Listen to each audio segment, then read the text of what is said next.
Full Day Cons 2024 June 29 மற்றும் 30 தேதிகளில் sir முத்த வெங்கட சுப்பராவ் கான்சர்ட் ஹால் சேப்படல் நடைபெற உள்ளது. டிக்கெட்ஸ்களை இலவசமாக பெற இந்த நம்பருக்கு உங்களுடைய பேர் மற்றும் இமெயில் ஐடியை வாட்ஸ்அப் பண்ணுங்க.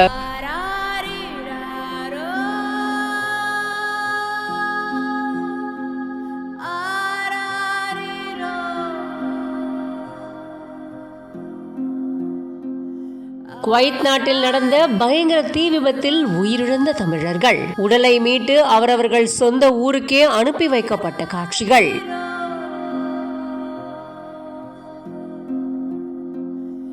முகமது ஷரீப் என்பவரின் உடல் அவரது சொந்த ஊரான செஞ்சியை வந்தடைந்த சோகம்.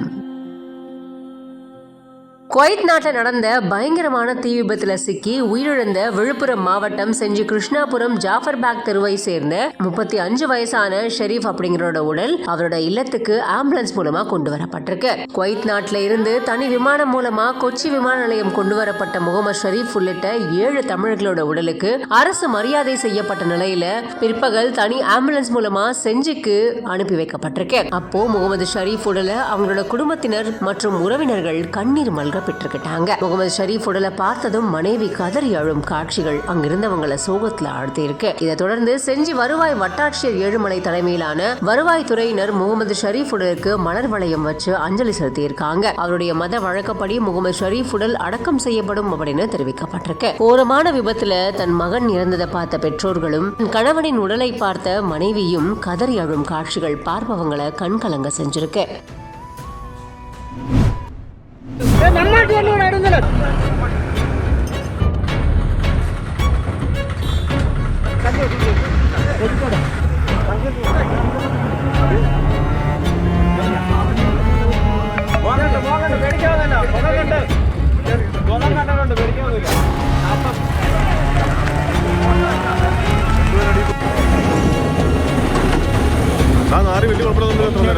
கொச்சி தனுஷ்கோடிக்கு இடையில தேசிய நெடுஞ்சாலை அமைக்கும் பணியப்போ எதிர்பாராத விதமா திடீர்னு மண் சரிவு ஏற்பட்ட நிலையில தமிழகத்தை சேர்ந்த தொழிலாளர்கள் 2 பேர் காயமடைஞ்ச சம்பவம் பெரும் பரபரப்பை ஏற்படுத்தி இருக்கு. அதிர்ஷ்டவசமாக தொழிலாளர்களுக்கு பெரிய அளவுல பாதிப்பு எதுவும் ஏற்படல. கேரள மாநிலம் இடுக்கி மாவட்டத்துல வளராக் அடிமாலி இடைப்பட்ட பகுதியில தேசிய நெடுஞ்சாலை அமைக்கும் பணி நடந்துட்டு வருது. கொச்சி தனுஷ்கோடிக்கு இடையிலான இந்த தேசிய நெடுஞ்சாலை அமைக்கும் பணியானது நடந்துட்டு வரக்கூடிய சூழல்ல தான் வளராக் அடிமாலிக்கு இடைப்பட்ட பகுதியில 14வது மைல்ல இப்படி ஒரு சம்பவம் நடந்ததா கூறப்படுது. அந்த பகுதியில தேசிய நெடுஞ்சாலை அமைக்கும் பணியில தொழிலாளர்கள் ஈடுபட்டு இருந்திருக்காங்க. அப்போ எதிர்பாராத விதமா மண் சரிவு ஏற்பட்டதா கூறப்படுது. இந்த மண் சரிவுல தமிழகத்தை சேர்ந்த 2 தொழிலாளர்கள் பாதிக்கப்பட்டிருந்திருக்காங்க. தென்காசி பகுதியை சேர்ந்த காளிசாமி மற்றும் மார்த்தாண்டம் பகுதியை சேர்ந்த ஜோஸ் ஆகிய 2 பேர் மண் சரிவுல சிக்கி காயமடைஞ்சிருக்காங்க. உடனடியா உள்ளூர் மக்கள் மற்றும் மற்ற தொழிலாளர்கள் அவங்கள மீட்டு